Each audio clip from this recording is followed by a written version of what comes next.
சுற்றி யானைக்குட்டியும் புதிய வருடமும். ஒரு பெரிய காட்டில் குண்டா என்ற ஒரு குட்டி யானை இருந்தது. குண்டாவுக்கு எப்போதும் விளையாடுவது மிகவும் பிடிக்கும். குழப்பம் புதிய வருடம் வரப்போகிறது என்று கேட்டதும் காட்டில் உள்ள எல்லாரும் மிகுந்த சந்தோஷத்தில் இருந்தார்கள்.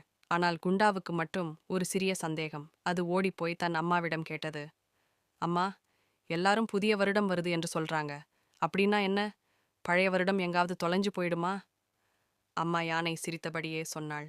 இல்ல குண்டா, பழைய வருடம் நமக்கு கிடைத்த நல்ல நினைவுகளை நம்மோடு வைத்துக்கொண்டே போகும். புதிய வருடம் நம்மிடம் வந்து இனிமேல் எல்லாமே நல்லதா நடக்கும் என்று சொல்லி புதிய நம்பிக்கையை தரும். குண்டாவின் தீர்மானம் குண்டாவுக்கு இப்போது புரிந்துவிட்டது. புதிய வருடம் என்றால் நல்ல விஷயங்கள் செய்ய வேண்டும் என்று முடிவு செய்தது.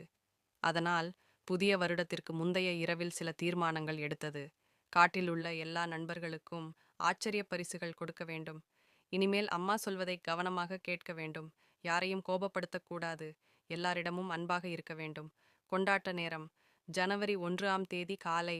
குண்டா சீக்கிரமாக எழுந்து எல்லாரையும் எழுப்பி புதிய வருட வாழ்த்துகள் என்று சொன்னது. அதோடு மட்டுமல்லாமல் பழங்களை பறித்து குட்டிக் குரங்கிற்கு கொடுத்தது. தன் தும்பிக்கையின் மூலம் தண்ணீரை தெளித்து பூக்களுக்கு நீர் ஊற்றியது. காட்டிலுள்ள அனைத்து விலங்குகளும் சேர்ந்து ஒரு பெரிய விருந்தை அனுபவித்தார்கள்.